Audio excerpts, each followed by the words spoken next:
Jason Azzopardi nfex jgħajjar lil Carola Aquilina tal-Partit Nazzjonalista bħala wanker u rikkib.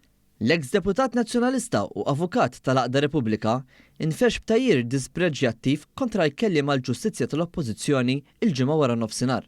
Dan wara li l-Partit Nazzjonalista rikeb fuq storja li tkellem dwar Jason Azzopardi dwar is-Segretarju tal-Kabinett Ryan Spanjol. Fil-qorti, instab li Spanjol saq waqt li kellu l-livell alkoholiku fuq il-limitu legali stipulat fil-liġi. Minkejja dan, il-qorti sabet li ma kienx minnu li Spanjol kien f'sakra tant li ma jistax juħsib lilu nnifsu u fil-fatt waqqet tali akkuża. Fid-dawl ta' dan, Ryan Spanjol iddikjara pubblikament li appella minn din is-sentenza. Kienet propju din is-sentenza li qajmet ġlied kbir bejn l-eks kollegi tal-Partit Nazzjonalista. Fil-fatt, ma li Jason Azzopardi kiteb biex jixerred din il-materja fuq Facebook, mill-ewwel il-Partit Nazzjonalista rikeb il-karru tiegħu u ħareġ stqarrija firmata propju minn Carola Aquilina li huwa l-kelliem għall-ġustizzja tal-Oppożizzjoni ta' Bernard Grech. Din l-istqarrija xerrida wkoll fuq il-mezzi soċjali b'Jason Azzopardi pront ħareġ jgħiru wanker. Fil-fatt, Jason Azzopardi kiteb hekk taħt l-istqarrija ppubblikata minn Carola Aquilina. Isa, irkeb għax hekk taf tagħmel wanker. Dan fil-waqt li f'kumment separat għajjar li l-Partit Nazzjonalista li hu mimli blejra.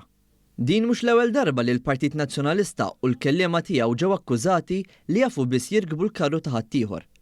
Ftit ta' xhur ilu, il-Partit Nazzjonalista u Bernard Grech ġew akkużati li rikbu l-karru ta' Adrian Delija fuq il-kawża tal-Vitals, wara li l-istess Delija għaxtuh minn kap nazzjonalista u l-PN baqa' ma appoġġjax tul il-kawża oriġinali. Fil-fatt, kien Jason Azzopardi li nigges lil kap nazzjonalista Bernard Grech li hu tajjeb biex jieħu rikba b'xejn. Sa dan it-tant, hekk kif Jason Azzopardi allega wkoll li kien hemm intħil politiku biex is-sentenza tal-qorti fil-konfront ta' Ryan Spanjol tiġi ppubblikata lejlet Santa Marija fis-siti tal-qorti, l-Uffiċċju tal-Prim Ministru kategorikament ċaħad din l-allegazzjoni.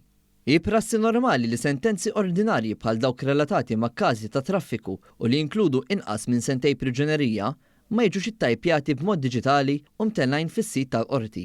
Tantu hekk li l-Maġistrat Jean Paul Grech li presjeda l-kawża msemmija iddeċieda 189 kawża b'offiżi relatati ma' traffiku minn April li għadda. Minn dawn, 12 biss ittellaw fis-sit tal-qorti u dan wara talba formali li tkun saret.